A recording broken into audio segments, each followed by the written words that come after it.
A mystery Roku model number briefly appears, fuboTV changes its lineup, and CNN launches its streaming service. All that and more in this week's episode of Cord Cutting Weekly.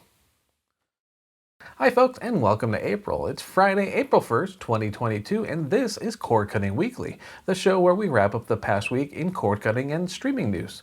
And yes, I know it is April 1st, but we're going to stick to real stories today, including a mystery model number briefly popping up over on Roku's site, and fuboTV cutting its starter plan, among other stories.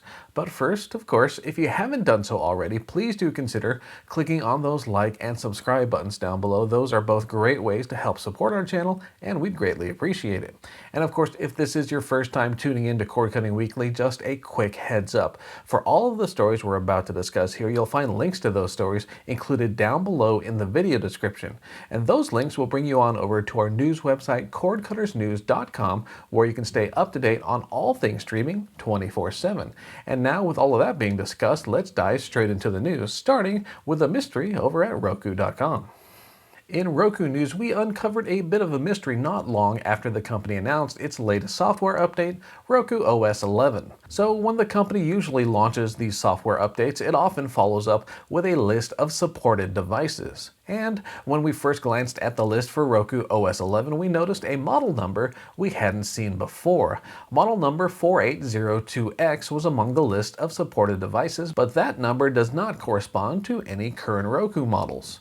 For reference, the current top-end Roku Ultra carries the 4800X designation, while the Walmart-only Ultra LT is 4801. We reached out to Roku to ask if that points to an unannounced model or maybe just a simple typo, and while the company declined to comment, the 4802X model number is no longer mentioned in the list of supported devices for OS 11. So for now at least, we're left to just speculate and wonder. Of course, we'll be keeping an even closer eye on the company's future announcements. Next up, it looks like fuboTV isn't quite done tweaking its plans and offerings just yet. Not long after testing a change to remove its starter plan from view, the live TV streaming service has officially cut the plan from its lineup. The change means that fuboTV currently offers three plans: the Pro plan at $69.99 per month, the Elite option at $79.99, and then the Latino package at $32.99.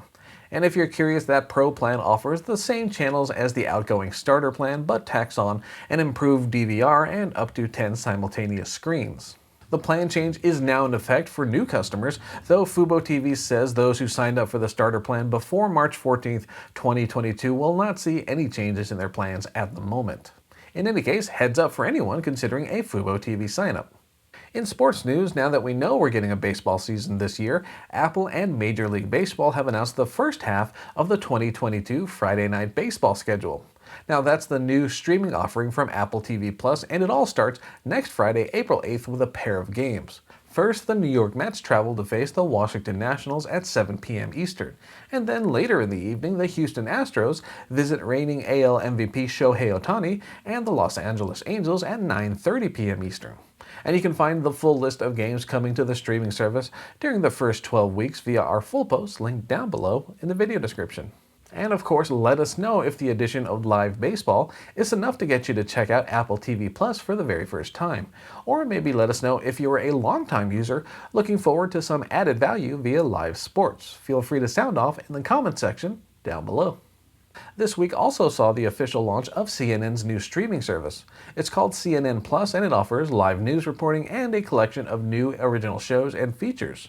And rather than launching a new app, CNN Plus is available through the current CNN app for smartphones and streaming devices like the Apple TV and Fire TV platforms. And you can also access the new service via a web browser.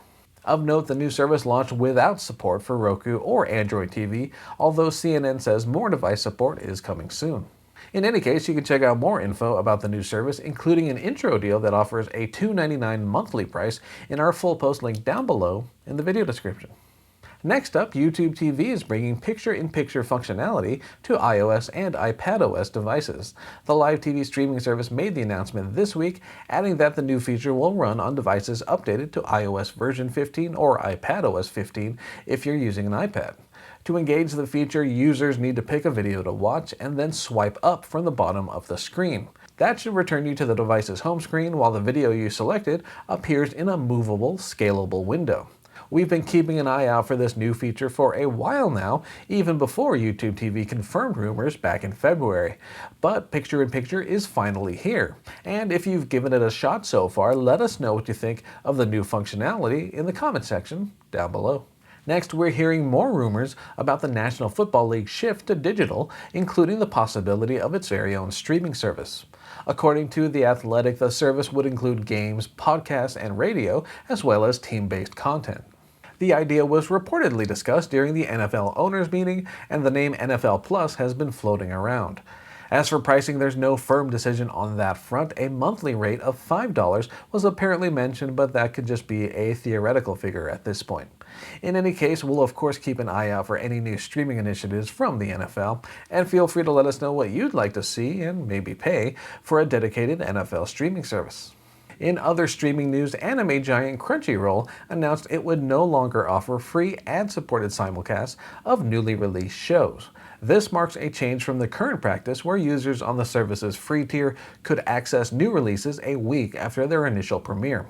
After the change goes into effect later this spring, subscribers will have to sign up for a paid plan which starts at $7.99 per month if they want to keep up on new episodes. The streaming service did say it'll offer the first 3 episodes of certain titles for free through May 31st, and you can find the listing in our full post link down below. Now, to be clear, this does not mean Crunchyroll is getting rid of free content entirely, and the service says more than 1,000 hours of content will remain available to watch on the ad-supported tier. In any case, be on the lookout for that change later this spring. And finally this week, a quick programming note for Star Wars fans. Disney Plus announced that its much-hyped new Star Wars series, Obi-Wan Kenobi, will premiere a tiny bit later than first expected. In a video announcement, the Jedi himself, Ewan McGregor, shared that episodes will start appearing on Friday, May 27th, instead of the May 25th date previously announced. On the bright side, that premiere will include the first 2 episodes instead of just 1, and then new episodes will be released on Wednesdays thereafter. So just a quick heads up for Star Wars fans counting down the days. And so there you go, those were some of the top headlines from the past week, and like we always say at this point, thank you all for watching. And again, please do consider clicking on those all-important like and subscribe buttons down below. They are a tremendous help to our channel, and they help remind YouTube that it should continue recommending our content to more and more viewers. For now, though, I thank you all again for tuning in, and we'll see you next week. Happy April! My name is Philip Palermo, and I hope you all have a safe and enjoyable weekend. Take care.